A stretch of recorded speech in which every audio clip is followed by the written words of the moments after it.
नमस्कार मित्रों, आपके बीच आपके निमित्त कुछ लाने का उत्साह आपके स्नेह का ही सुपरिणाम है। मेरी रचनात्मक विधा, कविता संग्रह, कहानी संग्रह, बाल साहित्य आलोचना संग्रह पर भी आपने जिस प्रकार स्नेह लुटाया, अभिभूत हूँ, हृदय से कृतज्ञ हूँ। इसके बाद पहाड़ का बुलावा को भी आपका प्यार मिला, जो कि यात्रा वृतांत है। और इस बार आपके लिए हिंदी साहित्य के उन चुनिंदे साहित्यकारों के साथ समालाप लेकर आई हूँ, संवाद लेकर आई हूँ, जो उनके व्यक्तित्व और कृतित्व से संबद्ध आपकी जिज्ञासाओं को सहज शांत करती हुई आपको उनसे वैसे ही जोड़ेगी जैसे घर के बड़े बुजुर्ग से। मित्रों, अमूमन बंधे बंधाए औपचारिक सवालों के कटघरे में खड़े किए गए साहित्यकार खुलकर चर्चा नहीं करते।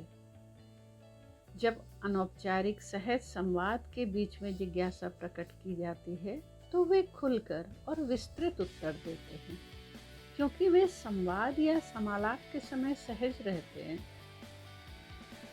इस खंड में हिंदी साहित्य के प्रमुख स्तंभ कवि के रूप में ख्याति लब्ध वयोवृद्ध या कहूँ चिर युवा डॉक्टर रामदरस मिश्र एवं विलक्षण अनुवादक एवं रचनाकार डॉक्टर रमानाथ त्रिपाठी के साथ संवाद खजाने की तरह है।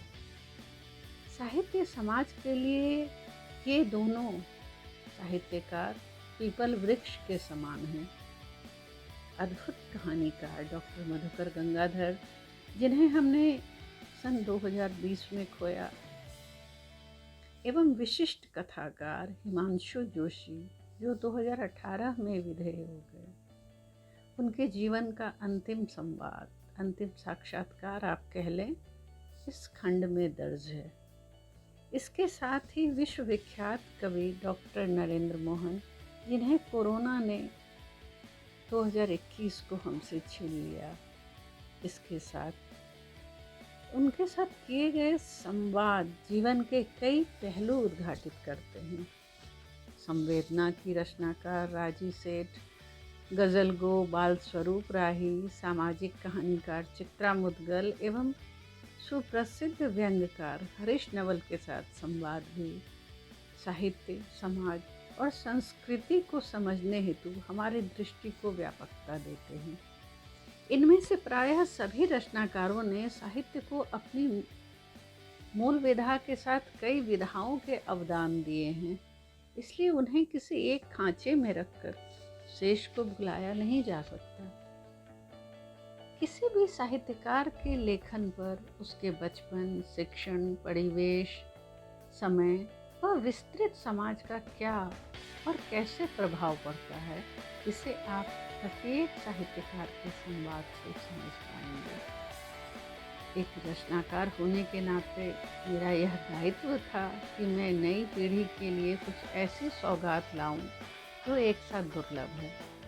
दूसरा यह भी कि कहानी, लघु कथा, नाटक और उपन्यास के अतिरिक्त अन्य गद्य विधा को भी सरस, लालित्यपूर्ण बनाया जा सकता है, तो उसे नीरस क्यों बनाया जाए?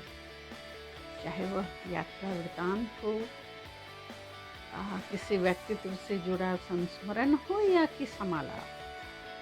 तो समालाप या कहें साक्षात्कार की यह भेंट अब आपको समर्पित। इसका एक साथ संजोने का कार्य किया है अद्विक प्रकाशन ने। पुस्तक का नाम है जीवन और सृजन।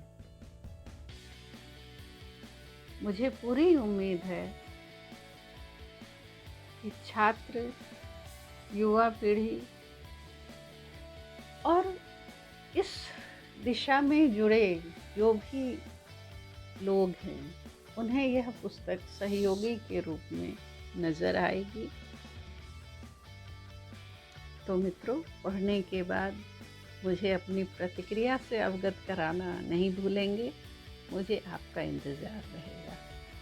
धन्यवाद।